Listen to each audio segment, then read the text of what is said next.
It's so sweet, but barrel. It's Barrel. it's Barrel. it's barrel. It's a hard barrel. It's barrel. Hard barrel. Barrel. It's a hard barrel. It's barrel. Or not. It's barrel. Barrel. It's barrel. Barrel. It's barrel. Barrel. Barrel. Or not. It's a straight barrel. Devin liked it. Devin liked the theme song. It's good. All right. What real quick, were your barrel and Oz with Devin Howard? Oh man, I'd have to look it up. Eating. I remember one of them. In fact, it was the silliest one. Eating string cheese as an adult. Oh, that's a banger. Because what it was specifically in reference to, and I think we can all relate to, is when you have a kid, kids love string cheese, and you probably forgot about string cheese since you were a kid. So do you string it, or do you just pop it in and eat it? Well, also a great question. I've gotten to the point. I mean, as an adult. As an adult, it's kind of criminal to admit it, but I just eat the thing. I bite. Of course, that's what I'm saying. You don't string it. Like the stringing part of it is the childhood part, right? When your kid is finished with their cheese and you got to finish it off, you just pop it in. Well, the caller's predicament was his wife was going to the store and she's like, do you need me to get anything? And he's like, yeah, string cheese. She's like, the kids don't eat string cheese anymore. Like they've grown out of it. He's like, what are you talking about? I'm not talking about for the kids. I'm talking about for me. And she looked at him like he was like, what are you, a child? You're ridiculous. He's like, this is true though. Delicious. But you getting, regaining weird childhood tastes vis-a-vis your, like, I haven't had this in a minute. I don't even know if they make it anymore. What was the cheese stick? Oh my gosh. You're right. It had the crackers and the cheese. I could fully go for that right now. What was that? It was a Cheese Whiz. It was a little plastic container. Yes. And there was 3 or 4 butter crackers. Yes. And with cheese. With a little Cheese Whiz thing with a red plastic thing. What was that called? It was a delicacy, which I could fully go for right now. It was so salty.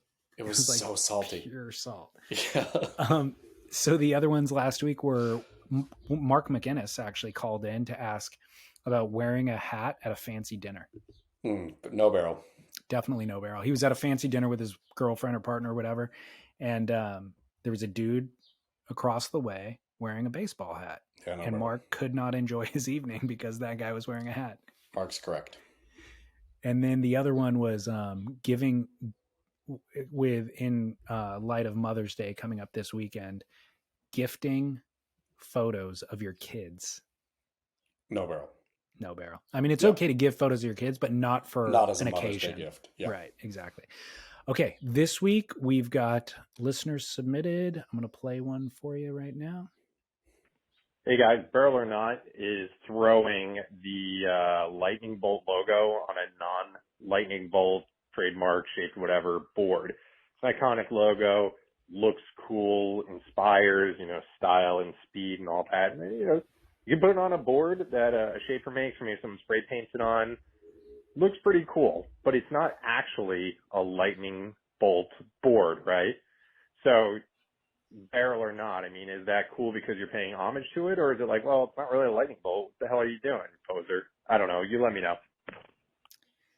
This is interesting because I have wondered this myself. I don't know what the legalities are here, but that is a logo that has been appropriated onto non-lightning bolt brand boards more than any other logo than I've ever seen recycled. So here's the thing. You ready for this? I have the definitive answer here. Of course. That is beyond any kind of even disagreement. I'm not a lawyer here, but it was a no barrel until Jerry Lopez started selling soft tops at Costco. Now it is open season barrel. Fair game. Yeah. Like if Jerry Lopez would have stayed core with Lightning Bolt or even after he left Lightning Bolt or whatever, if it, that Lightning Bolt license shenanigan, whatnot, whoever owns Lightning Bolt now, right? Who knows who it is? It's some, whatever, where these things go, some holding company. I would have still said no barrel, even with the holding company owning it, not Jerry. But once Jerry went to Costco, open season barrel. I mean, somebody should do a straight like rip off lightning bolt logo on their surfboard and call it lightning bolt. Isn't it weird though that people do? I mean, because you would never imagine somebody using a Rusty logo on their own brand, or the Channel Islands hexagon logo on their own brand, because you have your own brand. So you put your own brand's logo on it. It's weird to appropriate a different logo onto your board. It's true, except I think also lightning bolt is not necessarily, which I've plumbed this, right, with Tom Sandoval and the Scandival and his lightning bolt and appropriating Jerry Lopez, etc. Like, in truth, Jerry and Lightning Bolt Surfboards picked a too big or too broad of a logo and didn't change it very much, right? They picked a lightning bolt, which is AC/DC has a lightning bolt. A lot of brands and companies have lightning bolts for the Zeus. SS.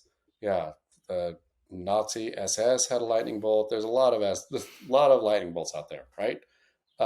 So Jerry went big on that, which again, I would give him all the kinds of room that he needs there if he hadn't started selling soft tops at Costco. Okay. Yeah. Well, the verdict is in. Barrel. Like anybody, I think Matt Mayhem Biolos has even thrown lightning bolts on his stuff. I feel like he has too. I think Matt Parker has an album too. I remember a blackboard that was like matte with the lightning bolt was in like full high gloss polish. Yeah. You know? Like it was black on black, but it was matte versus. I'm sure Hayden's done it. Yeah. It's interesting. I thought when you were going to give me the definitive answer, I thought you were going to say that you, because of the Tom Sandoval thing, that you had somehow come across a little bit of information that said like it was fair use because it is such a generic logo. I mean, I'm sure or it's such a generic design that you can't trademark it. I'm sure it is. I'm sure you cannot trademark a lightning bolt. Yeah. And Jerry and Lightning Bolt Surfboards didn't, like the Rusty RDOT, the Channel Islands Hex, the, on down the line, whatever kind of quintessential, even the Stussy, right? Like they're all very definitively them. Yeah. A lightning bolt is a lightning bolt. Yeah. Yeah. Sorry about it. Okay. Well, fair enough. Got to the bottom of that. This one comes from a listener and he's presenting it as a kook and Curran. I don't think it is a kook and Curran, but I think it's a very, qualifies perfectly for barrel or nah. So here you go. Hey, David. Ryan from New Jersey, longtime listener, called in a few times. I think I may have a kook and Curran. I'm not sure. This all depends on if it has to be specific to Tom Curran or another surfer of that same ability. So here it is. Surfers with dreadlocks. So, Rob Machado, Italo for a brief period of time. I don't remember, he was sporting dreads. There may have been one or two other surfers with dreads who were of that caliber. But then also you have the bohemian, I just want to incorporate surfing into my lifestyle, hippie, hacky sack, playing, hang out by the beach, drive a beater van, dreadlock surfers who may as well be on one of those Rastafari wave storms. You know what I'm talking about. Anywho, so surfers with dreadlocks, is this a kook and Curran or am I just way off base here? Thank you for all the work. You guys are great. My favorite podcast I listen to. So here we go. Love you guys. Bye. So I'm going to change it slightly to say not just surfers with dreadlocks, but like non-Jamaican dudes. Let's just say white, because I'm going to say, I'm going to say that Brazilians can get away with it too. I'm going to say, and Senegalese, yes, there's all kinds of places where dreadlocks can work. And there's, I'm sure, a bunch of surfers who have, right? So can we say white surfers with dreadlocks? Perfect. Barrel or not, white surfers with dreadlocks. And here we go. It is a no barrel unless. The classic unless you rip. Unless you're Rob Machado, then no barrel. It goes without saying. You don't have to say unless you rip. My friend's wife figured that out just from listening. So everything is no barrel unless you rip. Yeah, I mean, Rob gets away with it, right? Like I've been anti white guy with dread pre Rob Machado and post Rob Machado, but when I look at Rob, I'm like, dude, he pulls it off. I mean, he Not only does it look completely good, pulls he it off. rips. Yeah. Completely pulls it off. But I think in general, it's so no barrel to me, and not you are first of all trying so hard to participate in a culture that is not your own. Firstly, but so part of me likes like somebody that's so dedicated to something I actually appreciate, you know what I mean? They're so convicted in the Rastafari lifestyle that they're just like, i Dreading their need hair. yeah, absolutely, like I need to live it, you know, I can't just dress it, listen to it and smoke it, I need to live it. And so I appreciate the dedication, but there's some things that run so far against the grain of normal society that it's a shock to the system of anybody in that mainstream who encounters it. You know what I mean? So 99% of people who go to the grocery store and see you with your dreadlocks, it's a shock to their system.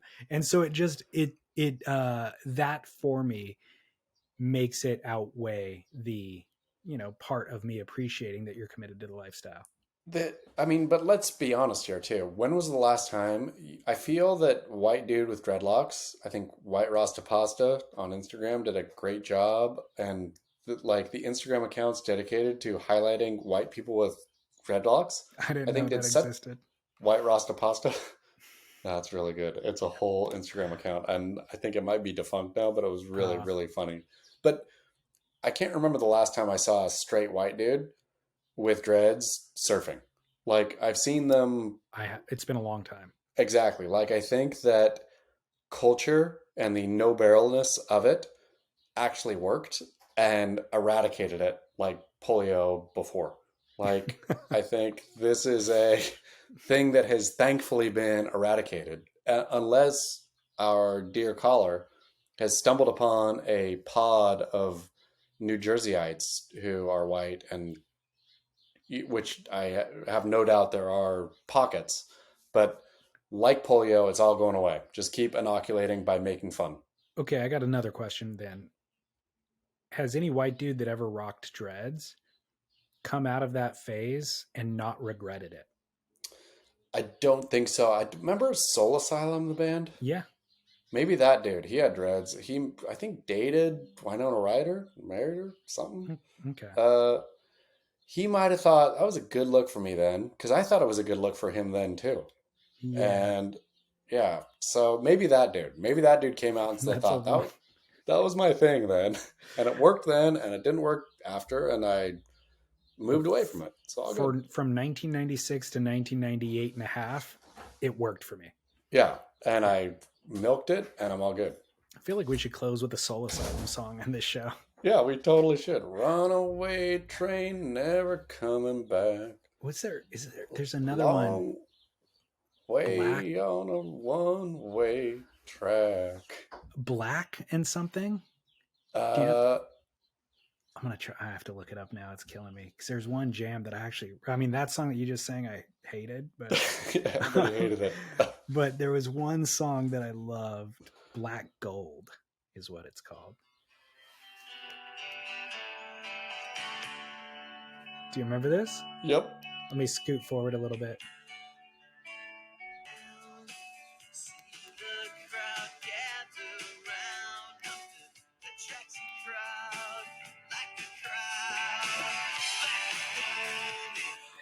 Such a good jam, right? That was the banger. You're exactly right. Banger. Black Gold. Yep. Are you watching Beef on Netflix? Oh my goodness, I was meaning to ask you about Beef. Yes, I am. The music is straight out of our high school. Yeah, like yeah. whoever is the music producer or whatever on that show, music consultant. 47 years old. Yeah, and it's kind of a little bit deeper cuts too. I mean, there are hits in there, but it's not like if you went on Spotify and put 90s alt rock playlist, it's not the ones that are listed there. It's like one deeper than that, you know? It's really good. But what's his name? Cho? David Cho is so good, dude. So good. He is, like, I remember him as a comedian, stand up and remember watching some of his stand ups and thinking they were funny and whatnot, but not like, you know, like whatever. But beef, I read something today that Asian Americans don't like beef. Whatever. Yeah. I'm not surprised that that's an actual article, except there's a bunch of Asian Americans in the show that probably like it, I would think. Thinking, what's her name is epic too. She's so good. Ali Wong. Ali Wong. I mean, the whole thing. I like. Yeah, I honestly cannot wait to tuck in and watch another episode tonight. Are you done? I know. I think we have 2 left. Okay. There's 10. I think we're on 8 or 9. Real quick though, what are your Succession feelings this season? I haven't stayed current with it. Okay. I'm gonna binge it. But as far as beef goes, so David Cho, I agree. First of all, the David Cho story, for anybody who doesn't know, the quick overview is he's a graffiti artist who was in jail, like in Singapore or something, for his graffiti. He comes from like basically poverty, right? And he's like hopping trains in America and doing graffiti art and all this stuff. But he ends up in Singapore in jail, gets out of jail, has like $50,000 worth of debt that he owes to lawyers who got him out of jail. And he gets contacted by Mark Zuckerberg of Facebook before Facebook went public. And they were like, Zuckerberg's like, hey, I've seen some of your graffiti art and I want to hire you to put a mural on our headquarters in the offices. And I'll either pay you, I forget what it was, but it would have covered his $50,000 bills that he owed in debt. So we'll pay you, let's say it's $70,000, or we'll give you some shares of Facebook stock before the company went public. And Cho was like, screw those lawyers. I'm not paying those guys back. I'll just take the stock options and I'll come and do your mural for you. So he did the mural. Facebook went public and those shares were worth something in the hundreds of millions of dollars range. I forget, and it's gone up, of course. But like when it IPO'd that next day, he was worth, I feel like it was $150 million or something like that. And then of course it's accrued in value. So that's his big win story. And ever since then, he's just like, I think he always had that personality before, but ever since then, he's just like, I'm just going to freaking do what I want to do, say what I want to say, don't give a crap about anything, and make whatever art I want to make, you know? And so now we're seeing him doing acting and all this other stuff. It's so good. He's a real renegade. He's so good. Yeah. He's so good. And his art's amazing. Yep. He released this coffee table book like 5 or 6 years ago called Snowman Monkey Barbecue. And he said he was only going to release 500 copies of it. And it was expensive. There's coffee table books that are wildly expensive, but this was more expensive than I would want to spend on a coffee table book. But I was like, man, if he's only making 500 of them, I want one of the 500. So I plunked down the money for it. And years later, he's still selling them. And I'm like, he must have printed way more than 500 because I really jumped at the opportunity. And now I feel like everybody's got this thing. But it's a great coffee table book if anybody wants it. Snowman Monkey Barbecue. Okay, final barrel or not. Hey, fellas. It's a email. Hey, fellas. Typing this up before I forget after a quick session down at the Scripps Pier this morning. It was walled, small, cold, May gray. My buddy and I splashed around for an hour in some closeouts and wondered how much would a day at Surf Ranch cost? Whether for Vals or other barrel incels who have never made it out of a tube by the age of 50, would it be reasonable to consider going to Surf Ranch just to check the box of having made a barrel? It would be compared to going to a brothel just to have your cherry popped, but what do you think? Thank you for the surf-centered entertainment while doing house chores, etc. Cheers. Have a good weekend, Thomas. Thomas, I hate to pop your bubble here, but it is, do it. It is, if you could find the window, I think it's still probably 10-ish grand for the day. I thought it was like 55. I'm sorry. You're right. It's 50-ish grand for the day. And so the problem is, unless you have a chunk of that, you're going to be splitting that with a bunch of people, which means you're going to get 3 or 4 waves there, which means you're going to spend the first 2 waves figuring it out and the last 2 not getting barreled. And so if you're doing it to get barreled, it's way better to go try to get a closeout at Scripps and pop out. Or what about this? You know where you can go to get, you know where you can spend $55,000 and go get barreled? Anywhere in the world. Anywhere in the world. Yep. Any ocean in the world for $55,000. You can go to Indonesia And have for way more than 4 tries. in the ocean. Yeah. You know what I mean? Like, so first of all, Surf Ranch is the wrong choice. Go to Waco, spend a fraction of the amount of money, go to Waco, and you can get barreled all day long. Well, For, anybody can do that. Like you don't yes. need it's no secret, and it's an hourly. What is Waco? What was it when you went? $120 or something? Don't remember, but yes, something like that. Yeah. So yeah, that's a infinitely better choice than going to Surf Ranch. And or by the way, wait till next month and go to Palm Springs. If you're in San Diego and Scripps, wait till next month, go to Palm Springs, and you can do it. And you can have great meals. You can play around a golf. You'll have a blast. It's awesome. But I would say forget about all of that and do a surf trip for relatively inexpensively from San Diego. Go to Mexico right now. Mexico's lighting up right now. Central America, tons of beach breaks that you can get barreled at, and you will have worked for it. This is not going to a brothel and paying for it. This is putting on your best suit, putting on your fanciest outfit, going to the local bar or going to a foreign bar, I guess, and really strutting your stuff. Yeah. The Surf Ranch get barreled, insta barrel there too. Like it is such a weird wave and phenomenon that it takes a long time to figure out or not a long time, but it's not like it's not, oh, I'm dropping in and getting barreled. It is like a weird thing that takes at least a wave to figure out. So because of that, it will not check the box that you're hoping to check. Yeah. And then secondly, you will have to go through the learning that you're talking about. And so then achieving the goal at the end of the learning will make you, emote maybe an adulation, like a claim or something like that. Like, oh, I had to work hard. I figured it out and I came out, but not the same as having spent 30 years surfing, getting to the age of 50 and then doing that trip down to Mexico and figuring it out in the ocean. That's what you're looking for.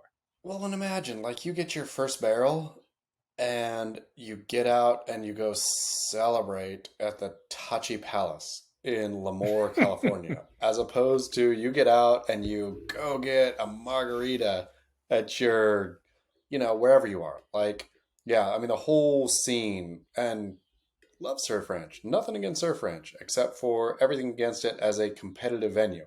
But if you can go Surf Ranch, it is a fun thing to do. If you're going to spend money to Surf Ranch, you're mentally insane. Totally. Officially diagnosed here. Yep. The one good thing I'll remind you about the Tachi Palace was they mispriced their Frank family Cabernet by the bottle. That thing should be selling for $120. They had it listed on the wine list for $50. Did you buy bottles? Yeah. Well, I was going back to my room for dinner. I grabbed dinner from the restaurant there, a hamburger. And I was like, I need wine to go with it. And then I saw the Frank family was priced less than half of what it should be. And I'm like, I don't need a $50 bottle of wine by myself unless it's priced half of what it should be. Then I definitely need it. And so I took advantage of that. I mean, sweet. Yeah. Smoking deal. Hopefully it's still there because next time I'm there, hit that up. All right. Well, hey, thanks Sunbum, of course, for creating a show with no ads and reminding people to know your spots. It's as simple as that. You know your body better than anybody else. So it's the ABCs of skin cancer awareness, and tell your friends as well. Tell your mom, tell your dad, tell your brothers, tell your sisters, and check your kids too. Save everyone. Save everyone.